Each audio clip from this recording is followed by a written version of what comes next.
And it's live.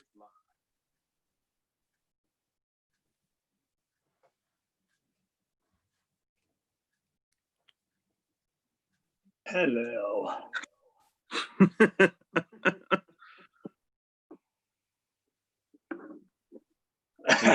People here on this.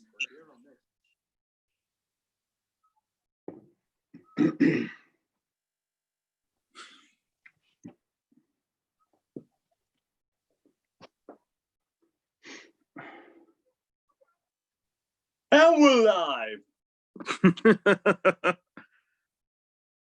All right, then we're live on our YouTube channel on another Thursday night with the lads down here. Thanks for joining us. Don't forget, we have the live chat available to you. If there's anything you would like to ask us or any topic you want us to discuss, then stick it down in the live chat and we'll do our best to accommodate you. Tonight with us, we got Dino back again. We got Michael, we got Sean, we got the Mad Mistake, and joining us as our guest tonight, we got Paul Roberts. Big cheer for Paul. Hello. Woohoo!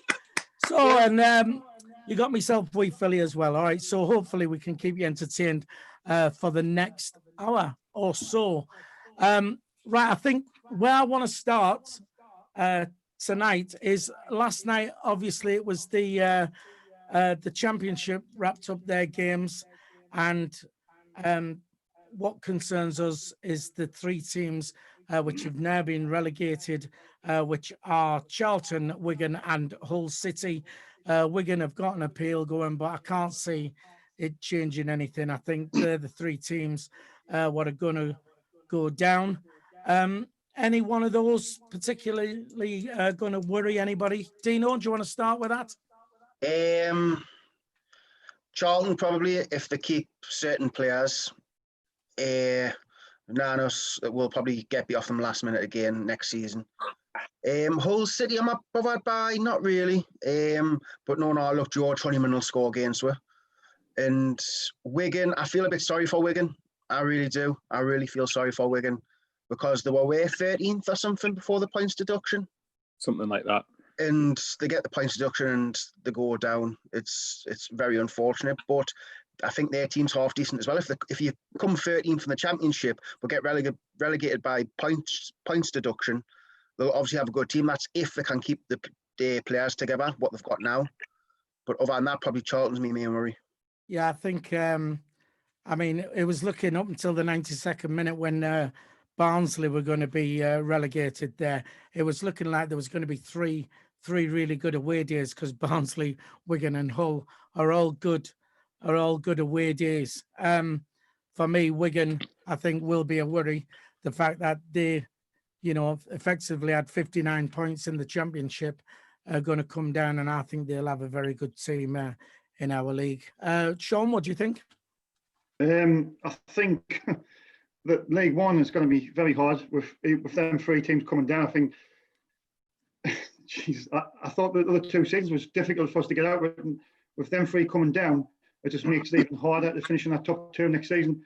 But I think Charlton, what's that saying in life? Like they were laughing at us when I think that they dig at us when on the Netflix series. I think they put some on Twitter. It's funny a year later they've eaten it onwards really, but I actually think them three will be thereabouts. So I tell you that it's going to be a tough league next season. I think Charlton will be. I think, and like Wigan, like to see, unfortunately for them, they won 50 years and they're going to get relegated. I don't think they'll win the repeal. Like it's kind of sad, like, to be fair, but maybe the government might step in and say, look, because of the coronavirus and all that stuff, the finances has been out of control. There might be some, it's one of them, innit? But it's just going to be even more harder next season. So you think it's going to be tough then? Really tough. Right. Paul, what do you think? Yeah, I think any team that I hope you can hear us because my audio seems to be a bit poor, but I think any team that's coming from the championship will be a hard team to beat next season. They've played some quality teams. I think I agree with Dino on everything he said there. Really, the Charlton's the main one for me. They're going to be the biggest threat for us next season. But even Wigan and Hull definitely going to be big threats. I feel sorry for Wigan. There's something going wrong with what the EFL's up to at the moment. But get into that later, maybe that. But yeah, I think for me, definitely Charlton's the biggest threat for us. I just hope we have a good season. All right. Mad mistake? Last season, which 3 teams went down? Rotherham, Ipswich, who was the other team? Remember? Bolton. Yeah, Bolton, Bolton. good shout. Ipswich struggled this season after a good start. I do feel for Wigan and Wigan's fans. I think it's really harsh, the 12-point deduction. I know administration, you have to be deducted points. But I do feel that team, you got Jamal Lowe. Is it Kiefer Moore? Yeah. All right. Yeah. Yeah, Kiefer Moore. I can't really see them players staying at Wigan. And because of administration, they do have financial difficulties, that team could actually be dispersed a little bit. So Wigan might not be as big a threat as we think at this moment in time. And it is unfair on Wigan. It isn't the players or the managers. Manager Paul Cook did an absolutely fantastic job, man. Paul Cook, amazing job. One of the best. I think it's got to be one of the best formed teams since Christmas. It's got to be Wigan doing a great job. I mean, but if they can't hold that team together, they might struggle a bit like Bolton did this season. I know Bolton was minus 12 in this league, but I think they might struggle next season. But if they can keep the team together, there will be a big threat, and they will be in the top 6. The other 2 teams, Hull sort of felt the bits over the last couple of months. They were doing quite well. George Honeyman on that side. Will George Honeyman stay at Hull next season? I'm not quite sure. But I think out of the 3 teams going down, I think Charlton will probably be the strongest team. Charlton always come back doing well. And I've got 1 or 2 people that I know at Charlton, and I feel sorry for those because any club that goes down, it is upsetting. But Wigan, it was in their own hands last Saturday away to Charlton, winning 2-1 with seconds to go, and Charlton equalised. So you got to feel good for Wigan. But I think Charlton probably be the strongest team next season for me. Before I come to you, Michael, on this quickly, Ryan Hunter on the chat has said that Sheffield Wednesday may be getting points deducted as well. I don't know what that's for. I did hear it last night mentioned, so it could be that. I don't know where Sheffield Wednesday are in the league, and if they was to lose, say, the 12 points, whether that would then them in a relegation position. I don't know. I'm sure one of you will try and find that out for us. Michael, what do you think about the 3 teams coming down then? Well, quickly on the Sheffield Wednesday thing, I think Sheffield Wednesday lost to Borough last night, and I'm pretty sure that put Sheffield Wednesday on 53 points, something like that. On 56, on 56 at the moment. Or something like that. So they're definitely going to get. They might even be within a shout of finishing bottom actually if they're minus 12 points deduction. That's if it's minus 12 points. As far as the other 3 teams, I'm actually with I think with Phil on this. I think Wigan. And this is what Mad Mistake was kind of saying, if Wigan do keep the likes of Jamal Lowe and Kiefer Moore, even though I'm hearing I've seen on social media there's been bids in for Kiefer Moore, and I would imagine there'll be something for Jamal Lowe as well. If Wigan keep their team together, I'd be amazed if Wigan aren't in the top 6 next season. Hull, it's a funny one really, because they lost Jared Bowen in January, and since then they've just crumbled, like completely crumbled. And for one, Hull, Hull is one where they've lost a couple of their most creative players. Hull's been on a massive downward spiral, so it depends whether they can respond from that. But you could argue we were when we went into League One and we won a lot of games the first season in League One. As for Charlton, look, I had no issue with Charlton. I think most Charlton fans, and what I've even seen on social media, I've seen a lot of them were actually quite sound and quite humble. Even when they beat us at Wembley, and Charlton did deserve it on the day. There's no getting away that they fully deserved it more than we did. Obviously, you had their admin having the little cheap pop at Netflix when they were talking about season 2 of Silent Will I Die. So you could argue that's a bit of karma and comeuppance there. But Charlton will be a threat. Lee Boyer's done an amazing job there. Even though Charlton have got relegated, I think Lee Boyer has done really, really well there. So it's always going to be difficult because even then, teams raise their game against Sunderland. Whether that's not an excuse for me. We should be able to play against that and past it. But yeah, that teams raise their game against us. So we're just going to have to make sure we do. This is why I've been wanting Sunderland, and I'm sorry I'm going off a tangent here. This is why I've been wanting Sunderland to get their business done now and give them and have the players as much time to gel in as possible for whenever the new season's going to start. So we're not going to be playing catch up. But right, well, Jamie Dalrymple on the chat makes a a good point of the EFL being a shambles, because they need to deduct these points before the season finishes, which is a very good point, really. I mean, there's, you know, I mean, Wigan are gonna try and appeal, and there could be, you know, Sheffield Wednesday could be going down. All this, if people are going to get points deducted, it should be done before the season ends. Dino, what you wanted to say? But they've not made an option. I mean, what would you rather had? Would you rather stay up this season in the Championship and get the 12 points deducted for next season? Because I think it's a bit shocking to deduct them now when the bottom three was probably already decided. I mean, Barnsley, them have been saved, haven't they? And so have Luton. Is that correct? I'm not 100% sure. Yeah. One of them teams got saved. Who? What? Birmingham. I don't know about Birmingham, but weren't Barnsley in the bottom three?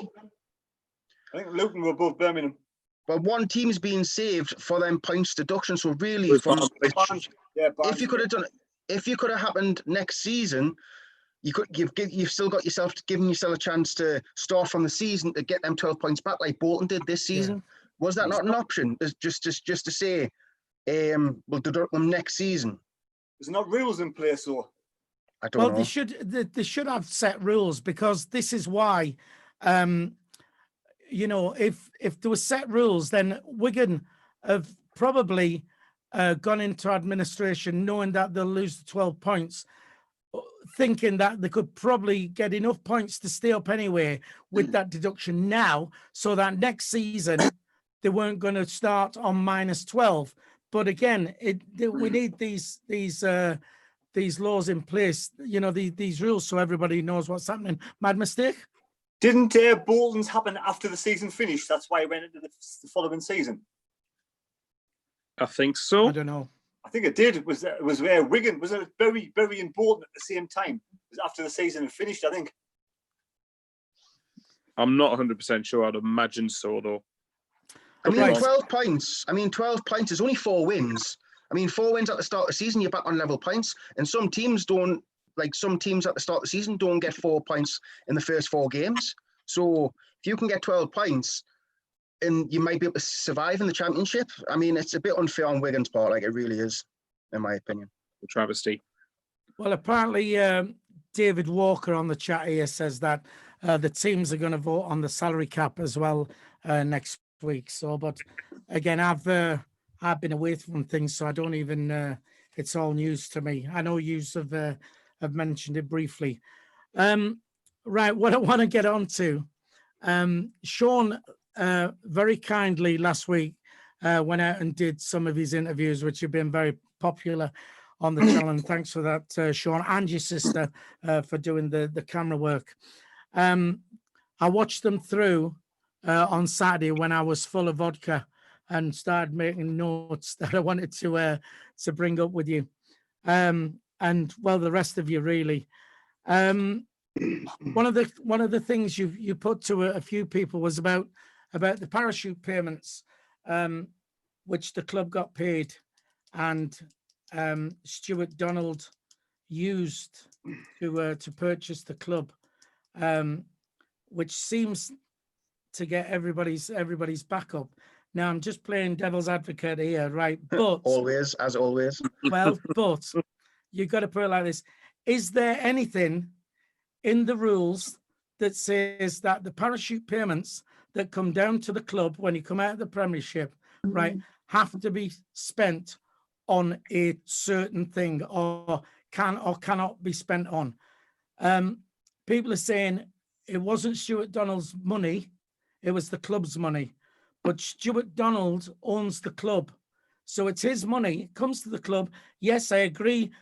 In theory, the parachute payments for me are paid by the Premier League to give you a better chance to strengthen your team and a better chance of then coming back up. But, you know, does it say anywhere that the parachute payments can't be spent on whatever he wants?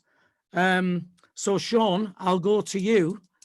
Who says, you know, you're saying it's not his money, it's the club's money, but he owns the club. So do you think that it's not his money? Right. First of all, let's get something correct, right? When you get relegated from the Premier League to the Championship, yeah, you get the parachute payments for 3 seasons. You get is it 60 million? No, you get 45, 30, and 15. What they're designed for is to help clubs from going under, yeah, to run the club.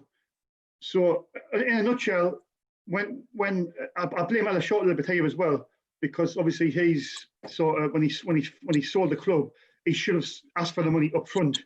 So then he's left himself open. When he hasn't left himself open, he just want to get rid of the club.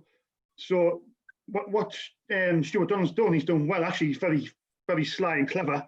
He's paid a deposit.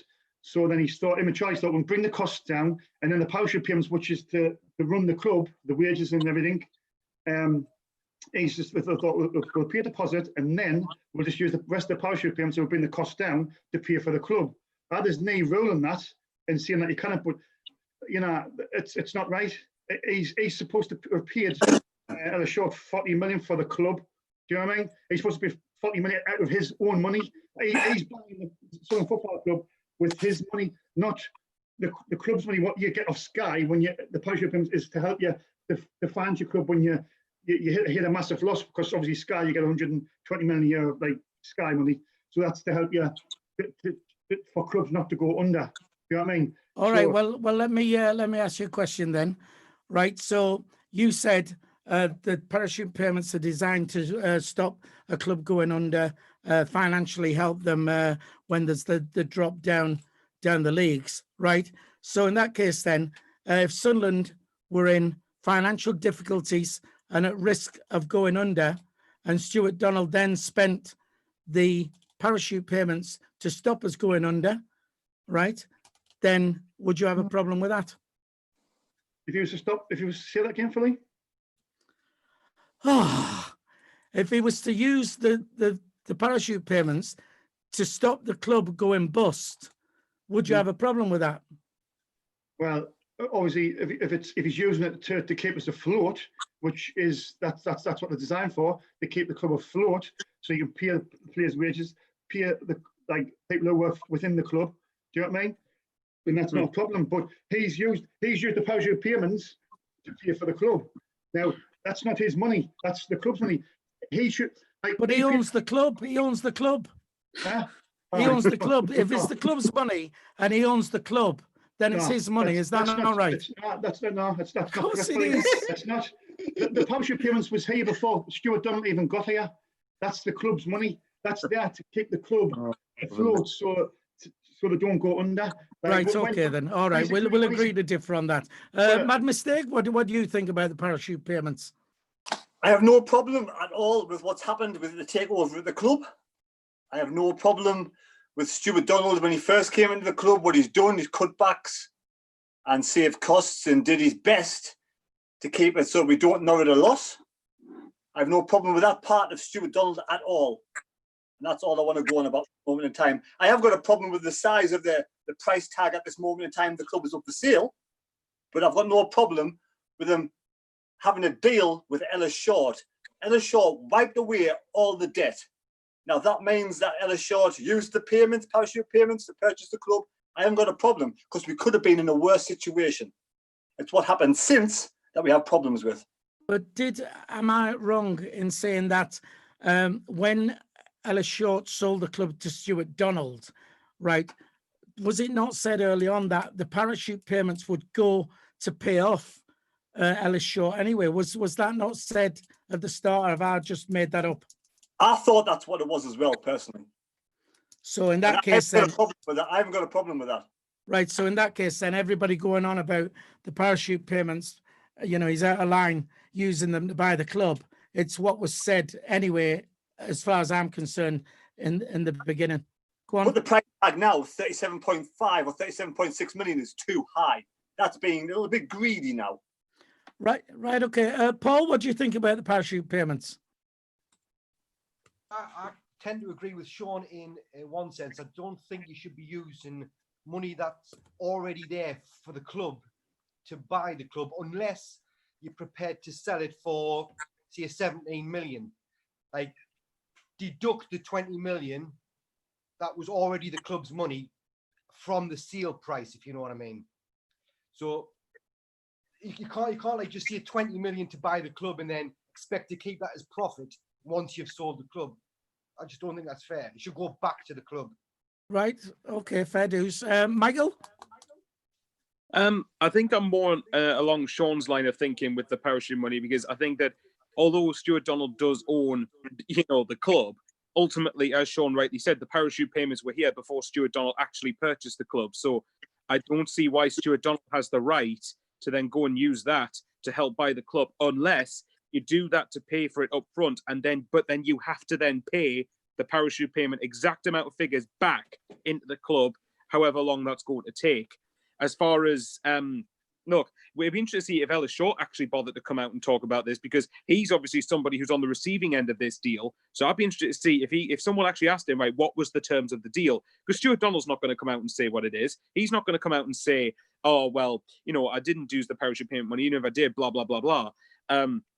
Look, I've had my own opinion on the price tag as of right now. I think that in the grand scheme of things, 37 for Sunderland isn't too much. I think that's actually a pretty fair valuation. However, the issue I have with it, if Donald has only paid 16 odd million or whatever it is, what Chris Weatherspoon came up with, if that is accurate, and there's probably more reason to believe him than Donald at the moment, to be honest, if that is true, that he only paid 60 million at the club, he's got absolutely no right whatsoever to ask for 37 million, ask for a 22 million profit. But like I said, I'm contradicting myself massively here. I don't see why that's too much for Sunderland. When you look at it, the context of it, right now we don't have any parachute payments, fair enough. But at the time, although Donald didn't pay this, the quoted price was 40 million on the back of seasons when you're hemorrhaging over 100 million pounds in debt. And there won't be, but now there's more people interested. It shouldn't take you to spend much to get Sunderland out of League One into the Championship, and instantly the valuation is going to increase, at least I would say by 10, 15 million, because you're only one league away from the Premier League, and that's where, arguably Sunderland have been used to and belong, in given the structure and facilities that are there. Even though you've got to earn your merit, of course, you've got to earn the right to be there. But look, Donald, I'm kind of just sick of talking about him, to be honest. It's gone on. This has been a petty squabble, in my opinion, for so long, and it's like this is just going to continue until Stuart Donald goes. It's simple that. We've got to get some change in. We've got to get a decent owner in, because we can't afford to languish down here any longer. All right, Dino. Well, this is my thinking, right? Obviously, people say he bought the club with the parachute payments. Do you not reckon he used some of the parachute payments to pay Short, and then some of them to help run the club?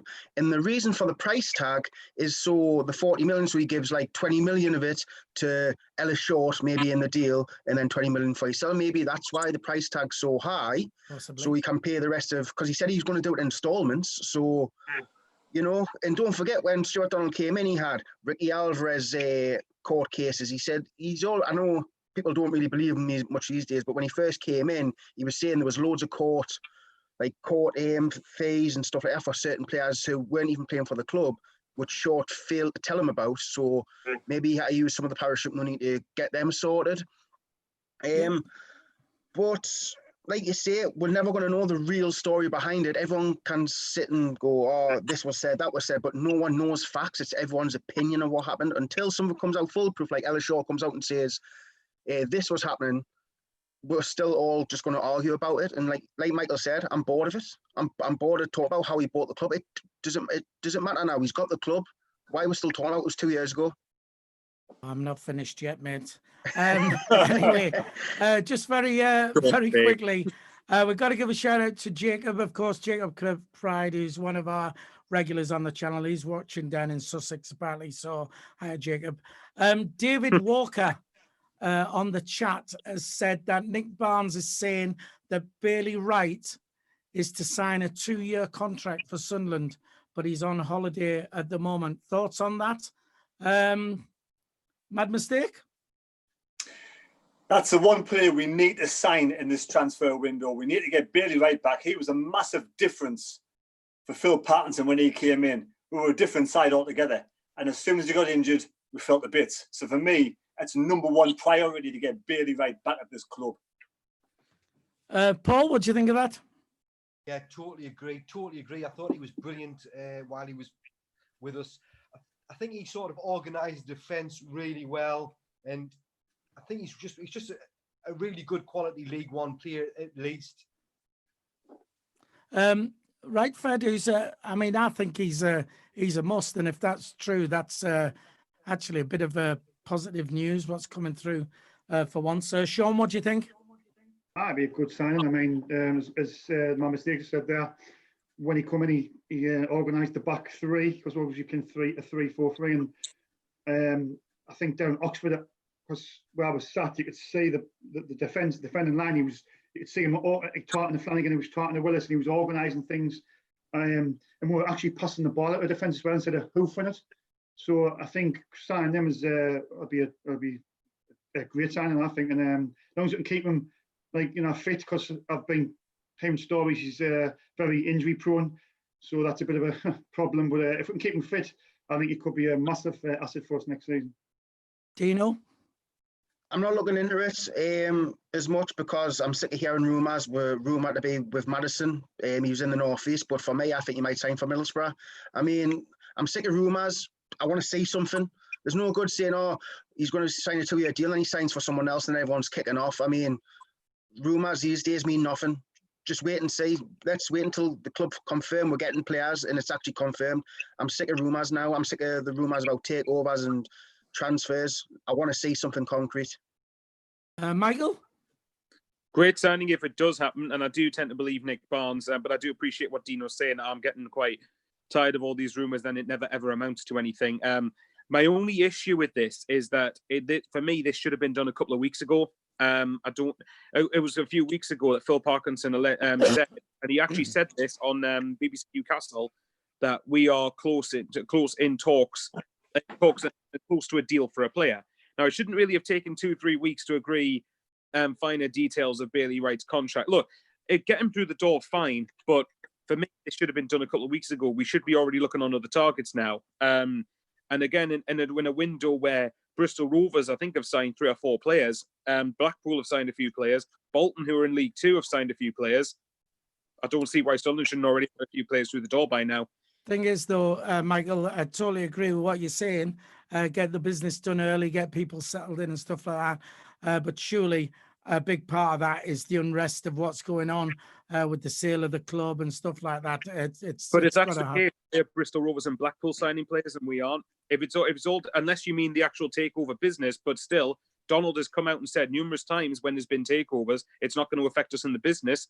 So either he's outright lying to us, or he just doesn't have any intention of getting any players in to help us into the top 2. Why are Bristol Rovers able to sign players and we aren't? Dino? How are we going to sign players and we're just getting rid of all our recruitment? I mean, everyone's just left, aren't they? So who's going to be making them deals? I mean, I think Parkinson, hopefully. He's the man. Say, I don't believe managers don't have any say on contracts and stuff. That's all down to recruitment and chairmen and all that. We don't even have a pick and chairman now, man. So who's going to be making these deals? I mean, we're a joke at the minute. Like, everyone's just leaving. Everyone's jumping ship. We don't have a chairman. We've got an owner, but we haven't got a chairman. I mean, it's all a joke, man. I mean, how are we going to bring players in when we've got no backroom staff? Yeah, I definitely think that's the reason around it. Although, having said that, true to form, Sunderland don't do a lot of early business anyway, do they? But I think they've got to get themselves a chairman sorted first, and then maybe we'll kick on from there. Just very quickly, then on the chat, Umar Macam FC 5 says, "Welcome back, Dino. Hope you're well. Oh, good man." Also, Stephen Flaherty or whatever it is, season tickets. Has anybody noticed if you renew, right, you get a refund if all the games are played behind closed doors, which he's saying seems okay, and he's thinking now about renewing. Has anybody else heard that? That's the first I've heard of it. Like, yeah, same. Very, very the last home game of the season, he's going to open the gate. What was that, mad mistake? I heard the last home game of the season, he's going to open the gates. At this point, yeah. Right. Right. What I want to do now, just very quickly, is I want to give the floor to Sean for 60 seconds, right? And I want you to just be honest and truthful, right? And I want to know what are you rolling your eyes for. I want to know exactly what Stuart Donald means to you and how you feel about him. Just don't hold back. You can have 60 seconds to say what you feel about Stuart Donald, about him, and just away you go. 60 seconds. Is he allowed to? Liar, Is he allowed to? thief. Hang on. Michael, this is Sean's I know, bit of glory here.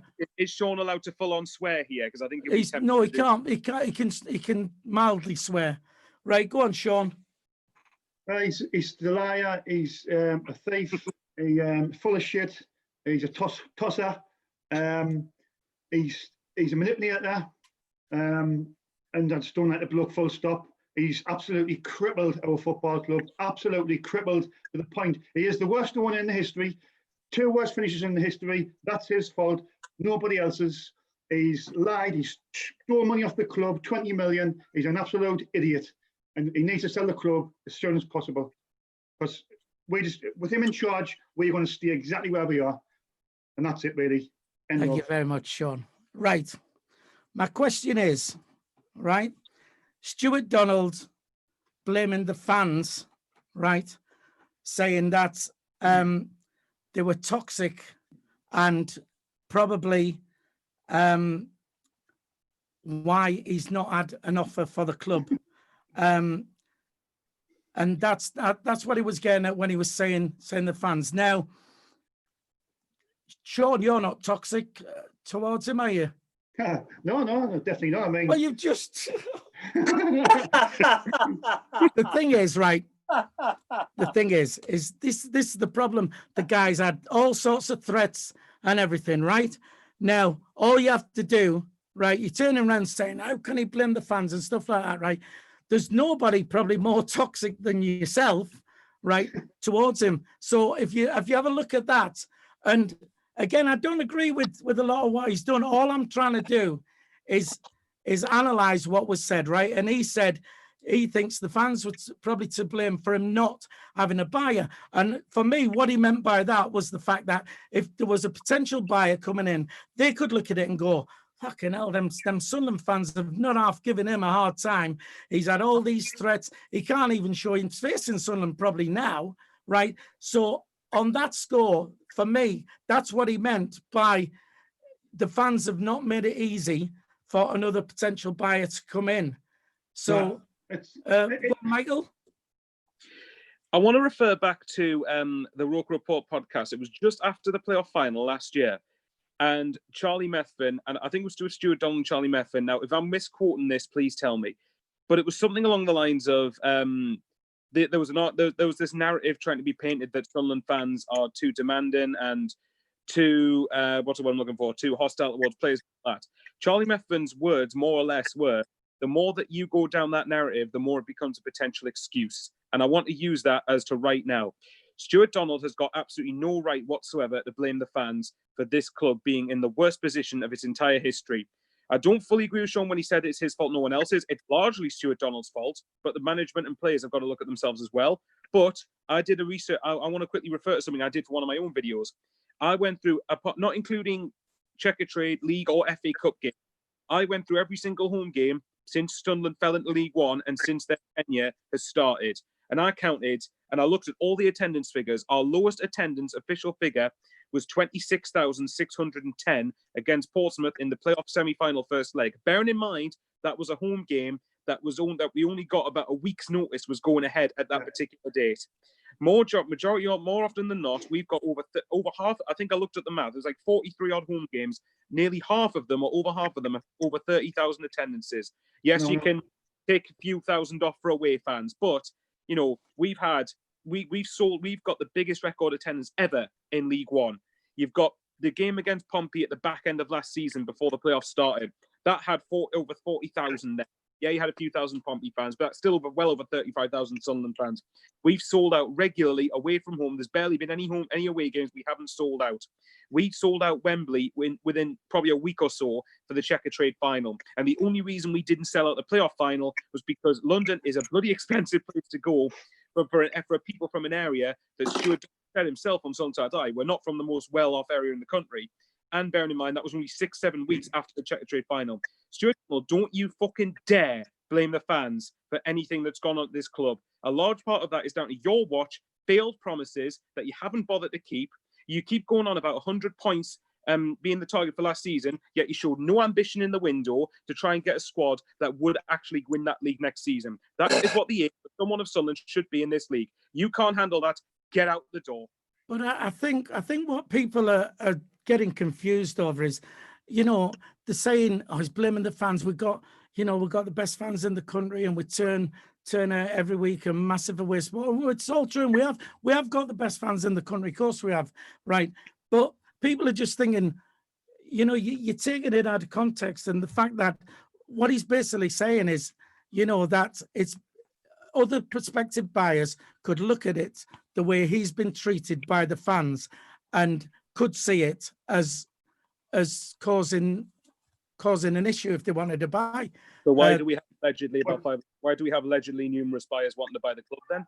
So they won't be concerned with that. They'll be looking at the finances, nothing to do with the fans. Feeble excuse, that like feeble excuse. Yeah, I agree. Supporters. That's an excuse. Sorry, Absolutely Phil, that's an excuse, nothing more, nothing. Fair dues. All right. Right. Well, quickly, Dino wants to get in, then Paul after that. Dino? Go on, Dino. Well, there is a little bit truth behind it, a tiny bit. I mean, look at Sunderland Till I Die, Flanagan. He said he was just in Tesco, and a fan came up to him saying, "You're fucking shit."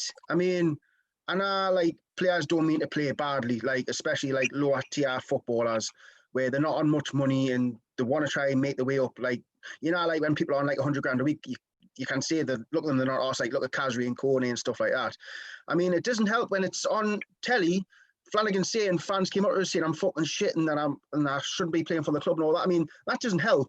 So it does show that it is not all fans, some fans, I mean, who tweeted on Twitter about 100 times a day about Donald, how they hate him and this, that and the other. I mean, it doesn't help. It doesn't help. I mean, all Donald has to do is go, look at these messages I'm getting and blah, blah, blah. So it's not all fans. It is some, not all. But, I mean, if that's all about, that's really all about. I mean, I've never tweeted about Donald once since this whole thing. And maybe, like, Sean might have tweeted about 1,000 times. I don't know. But people do have an agenda against the bloke. I mean, look at the time where me and Michael stick up for him and Sean goes off it that way. But when he says short save the club, me and Michael don't we don't try to change Sean's mind, but Sean's always try to change our mind. I probably have to. There's a lot of agendas here. I mean, look, he's biting now. Look, he's biting now. He's trying to go at us. So all right, children. I definitely didn't try and change your minds. If you want to fucking believe in Donald, then that's up to you. You two. Right. I wouldn't like sit you. That's just my opinion. Right, hang on a second. Then let's.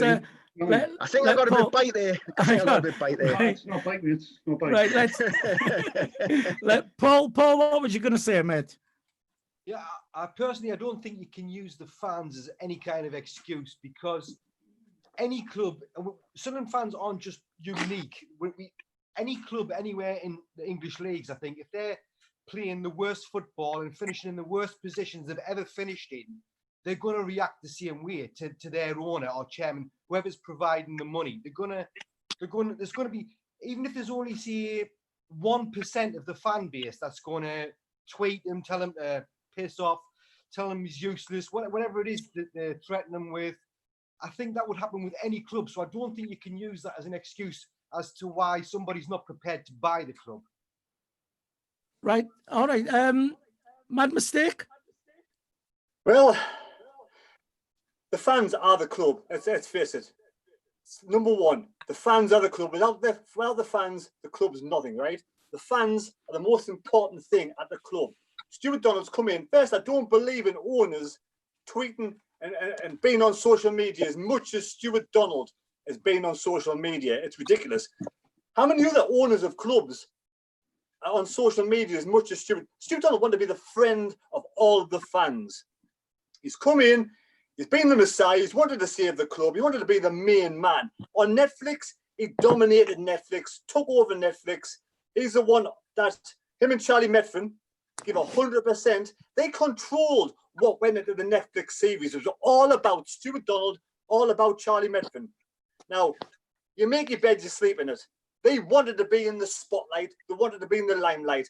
And if it goes well, it's fantastic. if it goes to pot, this is what happens. People turn against you. Now, I don't believe in death threats and all of those sort of things. That's too nasty and awful. But you're going to get people who do not want you at the club anymore, and that's where it's turned. It's turned toxic, completely toxic. Now, I was never a massive fan of Charlie Meffin in the first place. He was born with a silver spoon in his mouth. And salmon pants. Exactly. He's not for the Northeast at all. He's not a Sunderland fan. Donald's not a Sunderland fan. None of them are Sunderland fans. But you cannot blame the fans of what's happened. They are in control, and they've wanted to be 100% in control of Sunderland Association Football Club, and they've had the wish, and it's gone pear-shaped. They've got to be there. They've got to be responsible. They've got to take the blame themselves. They've either got to sell the club. Does he want to sell the club? I do not believe for one instance he wants to sell this club at this moment in time. He loves the attention. For me, he's an attention seeker. He must love it. He wants to stay at the club unless somebody comes in with some massive, massive payday so he can walk away and buy another club. Totally, so for me, totally agree with what you're saying. I mean, it's caught in the limelight, which is what the appeal has been to them. I mean, they've become celebrities since they came to the club. Everybody's been, selfies with them. I mean, they're almost as famous as our Sean here for getting selfies and all that. But you have to agree. You've got to agree that if they're gonna court the limelight, then if they're willing to take all the pats on the back and the adulation when it's all going well, then when it does go pear-shaped, then it goes pear-shaped in public for them. So I agree with that. On Sean, you said quite a few times on your interviews, when you did your interviews, that with Stuart Donald, you never liked him from the start. From the off, you never liked him. Now, I'm inclined to disagree with that, because I don't think I remember you sitting a couple of seats away from one of the away games, and you wanted to sit on his knee and all that, and he was all like, and he was buzzing coming on that. Oh, me and Stuart were like that. We're best buddies and all. So for you to go every time you say, "I've said I've never liked him all from the beginning," I don't think it's true. I said I didn't believe him from the start. When he was saying all this, I was skeptical from the start. And down at Bolton, I didn't actually take the picture. Dino took the picture of me. I had to get the photo. I had to get the photo. Took the picture. I love that to get the photo. And what I was trying to do was trying to get him on the channel, so I could obviously give him give him facts for the channel. But obviously we didn't get around to doing it. So Right. All right then. Umar McAmefsey again, down here says, what are your thoughts on Flanagan? Would you keep him, let him go? For him, he would let him go. And is Dino, like the Mad Mistake says, Flappy Flanagan? So Flanagan, would you keep him, or is he back to being Flappy Flanagan, which he was called when we did the Sunday Bunch on a regular basis? Dino, do you want to kick off with that? I don't even think he wants to sign, because if he wanted to sign, he would have signed it by now. I still think he's weighing up his options. Would I keep him? Yes, because we've only got 1-2 defenders on the books. So if you get rid of another defender, you're going to have to replace the whole defence, which I think is a joke by itself anyway. But when he came back into the team, I thought he was playing really well with Bailey Wright and Jordan Willis in the back three. I thought he was playing really well. But I honestly believe that Tom Flanagan doesn't even want to be here anymore, because he would have signed his contract ages ago. I mean, everyone's just jumping ship now, and I wouldn't be surprised if I seen him jump ship, to be honest, as well. Right. I mean, we know what most of us think anyway. Paul, you're new to our channel, so what do you think about Flanagan? Is he all right by you, or what? I think I would keep him unless we can get somebody in that's proven to be better quality. I would keep him, like Sean says, we're threadbare at the back. We're threadbare across the whole team, to be honest. But I would keep him. I know he's being a nice guy doesn't mean everything, but I think he's a nice guy. It's a bit like 09. Everyone says he's a nice guy, but he's not the best player. But he gives a lot. He gives a lot to the team, and I think he's a good League One player. I think he could with Bailey Wright, like Dino said, he could be good enough to help get us promoted this season. Sean, what do you think?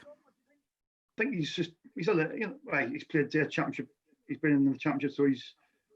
I mean, when I say championship level, not really. I mean, I think when there was him, Willis, and Bailey Wright in the back three, I think it was Kenny solid. Like, and I hope he does sign, but I don't think. I mean, if he was going to sign, he would have signed by now. So I don't think he's going to sign, but I hope he does sign because, like, you know, he was looking like a half decent defender, and I think he's keeping him wouldn't be too bad in this league, like going forwards. But I don't think he will.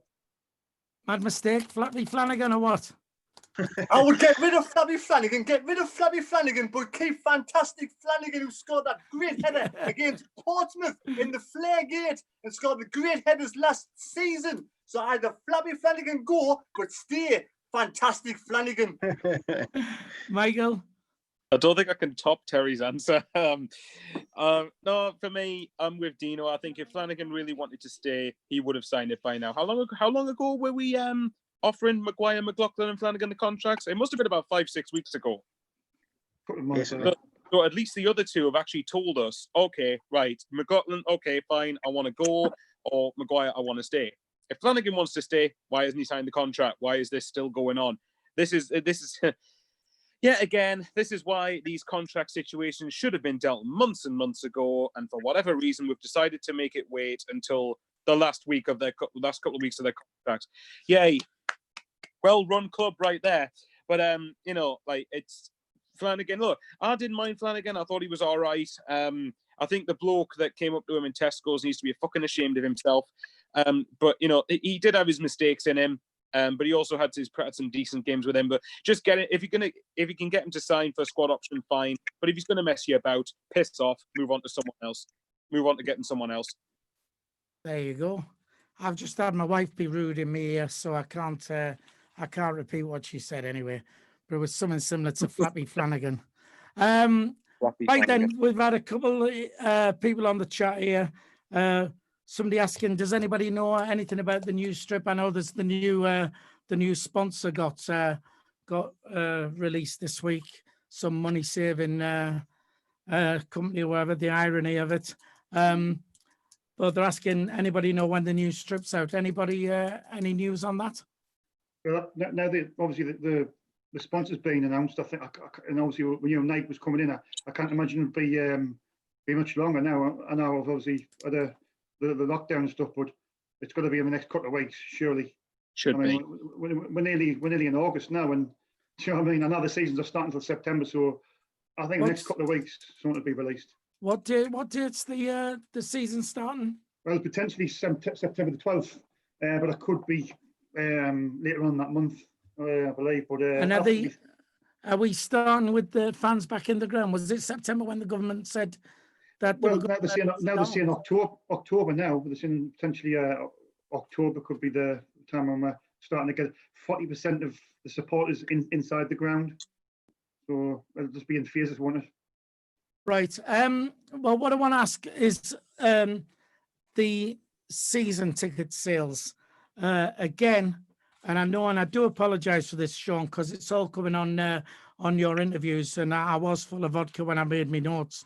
But you mentioned a lot about the season ticket sales, yeah, which were the renewals were about 10,000. 10,000, yeah. And you kept emphasising on the fact that it was 14,000 fans hadn't renewed. Mm-hmm. Now, I got the impression you was making it sound like they hadn't renewed because of Stuart Donald being crap and the team being rubbish and all this. For me, the only reason those 14,000 haven't renewed is the fact that the uncertainty, people's finances with the coronavirus, and also knowing that they could be played behind closed doors. So you're paying for a seat you might not get to sit in. And I personally think that once that's cleared up and fans are allowed back, I think most, if not all, of those 14,000 who haven't renewed will renew. Thoughts on? Go on, Sean. You can go first on that.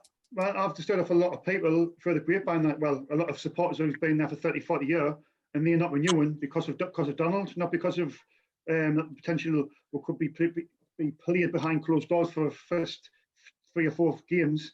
It's the fact that Donald's the owner, and until he goes, that's nobody's like a lot of fans have told us that they're not going to they'll not get the season card back until he has gone. But I think more pretty certain now he's fair dues. You know, I mean, that's fair enough. Mad Mistake, what do you think on it?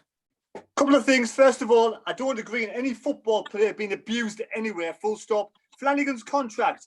What happens if Flanagan was talking to Maguire, Maguire told him what his contract is, and Flanagan's contract's a lot less? Maybe Flanagan's not signing the deal because he's being given a bad deal. And fans behind closed doors, combination of both. You're not allowed into the ground, and also Donald, combination of both. But Sean, if you're allowed to go back into the stadium, are you going back on the first home game of the season? Absolutely, mate. I'll be there, 100%. Exactly. Regardless about Donald, even if Donald Duck's there, even if Stuart Donald's there, I'll still be there.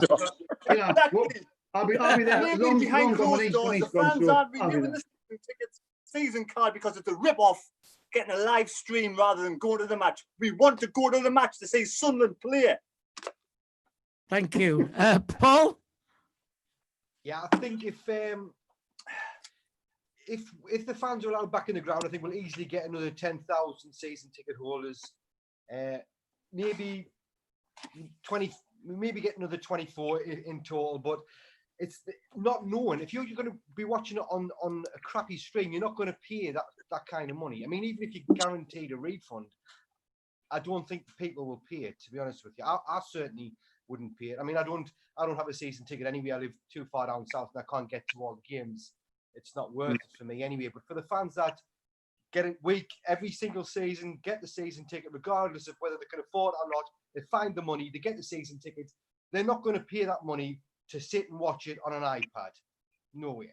Yeah, I mean, I haven't renewed yet, but I know that when they're lifted, then I'll renew straight away if my wife lets me. Just hang on. Karen, come here.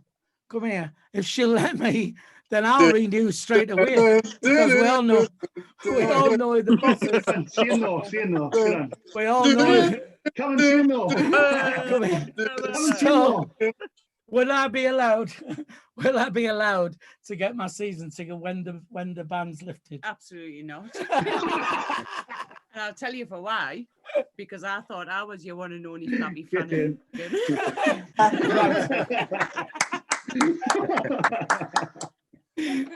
She's a nightmare. Right, sorry. Michael, what do you think about the season ticket sales then? Oh, give me a composure. For God's sake. No, for me, I think when it comes down to the season cards, I can't blame people whether they want to go or not. I've personally, when you're bearing in mind you've got about £310 as the minimum price, and you've got people paying it, it's like, oh, right, well, you can pay that, but you won't get a refund, you'll get a pass. Oh, shit, they found us out. Right, okay, you'll get a refund. All right, then, that's fine. But if you renew now, you won't get a refund. It's like, as even Sean, when he was saying, Sean, did you say it was like 10,000 people have renewed? 10,000, yeah. To be honest, I'm amazed it's that many. I'm actually quite flabbergasted it's not lower. I think there's a lot of things to be considered here. A lot of people have been furloughed or could lose their jobs. So football will probably be one of the last things that, hopefully not for Phil, but there's going to be a lot of people who don't know what's going to happen with their income. Football's going to be one of the last things on their mind at the moment. Secondly, the club haven't helped themselves. I think we can all agree on that. The club haven't helped themselves in the way that they did the whole season ticket debacle. And I want to quickly point out as well that apparently, is it quite coincidental that all the press releases and everything have had a salty edge to them since Jim Rodwell's come into the club? I don't know if it's me looking into that too much, but like even then, and I want to refer to Sean's podcast with Jam Snotty, which was a great listen. Go and watch it if you haven't, by the way. But John, I'm sure Joel won't mind me mentioning this, but if he has, sod it, I don't care. He basically was talking to a fan, and Sean will know this, who was allegedly speaking to Charlie Methven. And one of the things he said was, oh, well, wouldn't any other fan, try and help the club and stand by the club and all that? And it's like, well, you got to remember, this is people from an area that don't have as much money coming into their as an income anyway. And there's going to be more important things than football. So I'll be there. I'll probably, when the first chance I can get, I'll probably end up renewing with me mate. But I don't blame people whatsoever for not coming back. the club have got to show that the club also, as much as you want to love the club and it's not unconditional, you need to get something back. The club have actually got to do their bit and say, no, we want to go up next year. So for more that fans are not going to put up with being taken for mugs, and I completely understand it, completely get it. Well, just quickly before we go to Dino on that, I was surprised that the number that have renewed being 10,000. However, the couple that Sean interviewed, the first couple on the second video down the beach, superb, so knowledgeable, passionate fans. Obviously, had gone for a lot of years. They renewed, but they've only renewed so that they keep their seat, because they said they didn't trust Stuart Donald to not keep their seat if they didn't. But I still say, and I agree with you, Michael, when you say the way the club handled the sale of it and getting people to buy season tickets, I still say the best thing what they could have done was if they'd have said that everybody who renews, right, becomes, I don't know, a gold season card holder or a VIP season card holder, and that would have immediately then given them priority over away tickets, over cup tickets and things like that, and it would have given them an incentive to go, well, yeah, I'm not going to get my seat, I'm not going to see the game because it's behind closed doors, however I will renew because I'm going to become one of these special season ticket holders. Because Sunderland fans like that, they would have liked to have been that, people love to be able to say I'm a season ticket holder, so to say I'm a gold season ticket holder or something would have been another thing. Quickly, Michael, and then we'll go to Dino. I was going to say, can we get Phil running the club? He seems to have got more knowledge than half our bloody board members. Right, I'm too busy being furloughed. Dino. I think, the 10,000 who renew the season, I think some of them didn't even know about it. I don't even think they remember to cancel the direct debit. So I think that it automatically renewed and they went, oh shit, looks like I've got a season ticket for next season then, because some people didn't know. Not everyone's on Twitter, not everyone's on Facebook, not everyone reads the news. So people might have just forgot. People don't have online banking. So I think the 10,000, I think most of them would have probably forgot to cancel it, or they didn't realise. Or they cancelled it, like my wife cancelled mine, them.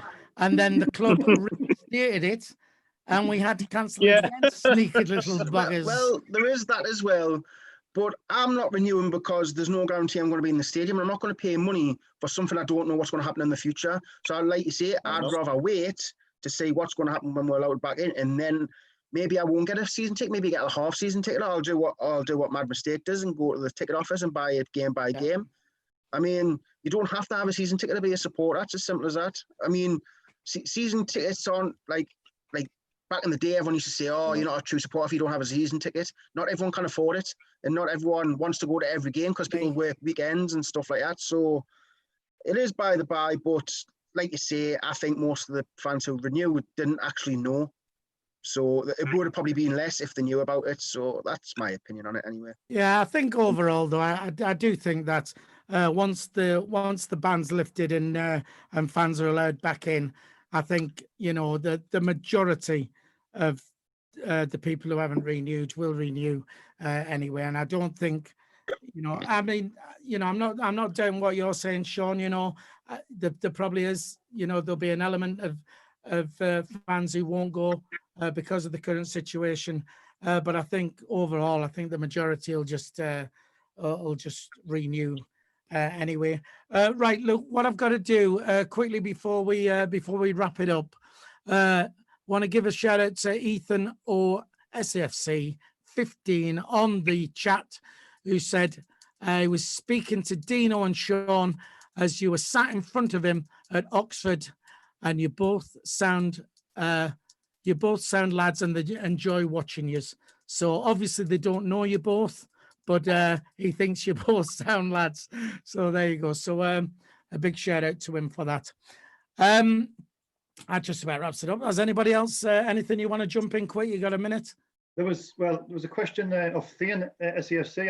I think it was a case of, it was a question he asked me. I forgot to mention earlier on. He said, if Ellis Short was still the owner, well, where would we be now? That's what he asked me. Administration. Administration. Right. Dino administration because he hits. I Shaw. don't hate him. But he has- but he I has- don't but he hate him. says I've he has- never said I hate him. But he's but, But he he says I'm gonna change he the got Dino, in but League he One. He hits got in Shaw. League One. Well, It's there as you simple go. as that. All right. I think- Even Terry think- said. Even I think- even Terry said administration going I under. think And he said it last week. we'll be at least in the championship right now. Oh, Right, right. Okay, I did Okay, say a minute. Just very quickly before we go, Paul, what did you want to say there, mate? I just wanted to apologise for any of the Saft Fan TV fans that were expecting a girl on today. I've got nice legs, but I don't have all the other lovely features of a girl. Show us your legs and Paul. Show us your legs. Yeah. I've got some shorts on. Hang on. Yeah, get them on. Way! Right. All right, Luke. That does wrap it up. Look, sorry if you joined in on the chat and we didn't get a chance to get to you. We will do the same again next Thursday night, and we'll try and get you on then. Big thank you to everybody for watching. Don't forget, if you haven't subscribed yet to our YouTube channel, please do so. It's absolutely free to do so. Like and share and do all that. And a big thank you. Nice to see Dino back on the channel. Sean again with his fantastic input down there. Mad Mistake, always the joker. The man with all the facts, Michael, thanks for joining us. And our special guest tonight, Paul. Big cheer for Paul. Thanks very much, Paul. Thanks, Paul. All right. And look, It's we'll Mackham see you. Tweets on Twitter as well. Check that out. All right, there you go. Oh yeah, Mackham tweets. So do that. Give him a follow. Right, there you go. Then we'll be back next Thursday doing it all over again. So we hope to see you then. See you.